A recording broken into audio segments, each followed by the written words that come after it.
दोस्तों रामचरितमानस में एक लाइन है, हुई है सोई जो राम रचि राखा। लेकिन कलयुग में कुछ लोगों ने अपना अलग ही खेल रच दिया है। जरा सोचिए, जिस राम मंदिर को बनते हुए देखने के लिए हमारे पूर्वजों ने 550 साल तक का इंतजार किया, ना जाने कितने लोगों ने लाठियां खाई, गोलियां खाई, लेकिन आज उसी रामलला के दरबार में एक ऐसी खबर आई है जिसे सुनकर आपका खून खौल उठेगा। दोस्तों, खबर ये है कि रामलला के दान पत्र यानी कि डोनेशन बॉक्स से करोड़ों रुपए गायब होने का आरोप लगा है।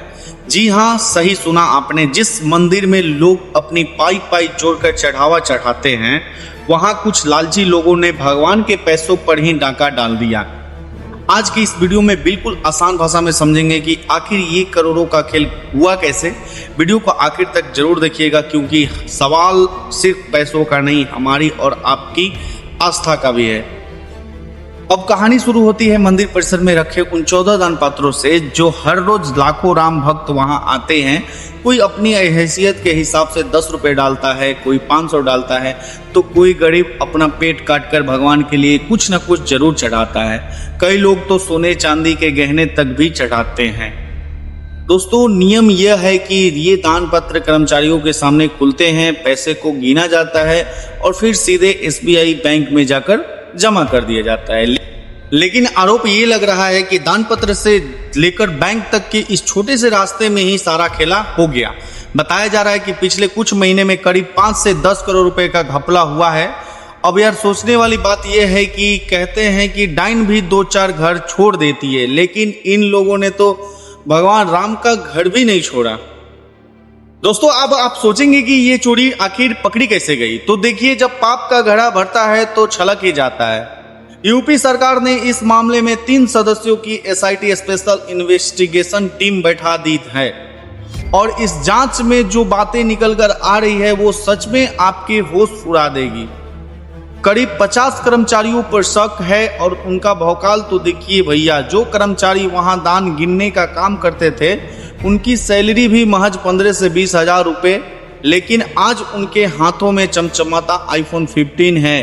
कुछ मीडिया रिपोर्ट्स तो यहां तक कह रही है कि इनके घर में गोबर के ढेर के नीचे से कैश बरामद हुआ है।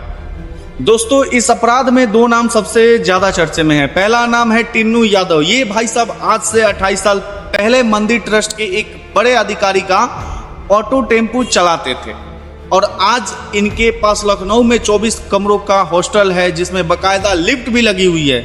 करोड़ों की जमीन है इनके पास। दूसरा नाम है लवकुश मिश्रा।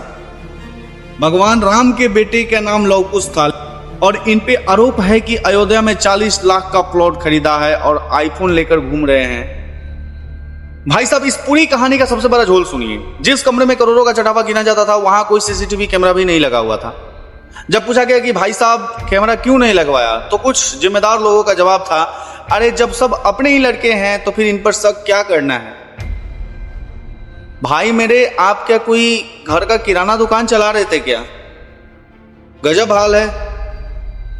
करोड़ों लोगों की आस्था का मंदिर संभाल रहे हो आप, अपने लड़के हैं, इसका मतलब क्या उन्हें खुली छूट दे दोगे? और तो और बताया जा रहा है कि पिछले 8 महीने की CCTV फुटेज भी सही सलामत नहीं मिल रही है। यहीं से शक पक्का हो जाता है कि ये किसी 1-2 आदमी का काम नहीं है, बल्कि पूरा का पूरा एक सिस्टम बना दिया गया था लूटने के लिए। इतने बड़े विवाद के बाद भी अभी तक कोई मजबूत FIR दर्ज भी नहीं हुई है, जो सबसे ज्यादा हैरान करने वाली बात है। दोस्तों, मुझे पता है कि मेरी तरह आज आपका भी खून खौल रहा होगा। बात सिर्फ पैसों की नहीं है यार। एक गरीब आदमी जब 100 रुपए मोड़ कर भगवान के चरणों में रखता है तो वो अपनी आस्था रखता है। अगर वो पैसा रामलला के काम आने की बजाय किसी की अयासी पर खर्च हो तो दिल से हाय निकलती है। मैं हमारे CM योगी आदित्यनाथ जी से हाथ जोड़कर अपील करना चाहूंगा कि योगी जी, आप खुद एक बहुत बड़े राम भक्त हैं। SIT की जांच में अगर ये आरोप सच साबित होते हैं ना, इन चोरों के घरों पर एक ऐसा बुलडोजर चलाना चाहिए कि आने वाली कई पुश्तें याद रखें कि रामलला के दरबार में चोरी करने का अंजाम क्या होता है। तो दोस्तों, ये था अब तक का पूरा मामला। जांच अभी जारी है, सच जल्दी सबके सामने आएगा। लेकिन आप लोगों को इस पूरे घोटाले के बारे में क्या लगता है? क्या अपने लड़के के नाम पर इतना बड़ा घपला दबा दिया गया? मुझे कमेंट बॉक्स में अपनी राय जरूर बताइएगा। और हाँ, अगर आपको मेरी वीडियो अच्छी लगी तो अपने दोस्तों के साथ जरूर शेयर कीजिएगा। व्हाट्सएप पे शेयर कीजिएगा, फेसबुक पे शेयर कीजिएगा, हर जगह शेयर कीजिएगा। बाकी दोस्तों, मिलते हैं अगले वीडियो में जल्द ही बहुत ही मज़ेदार टॉपिक के साथ।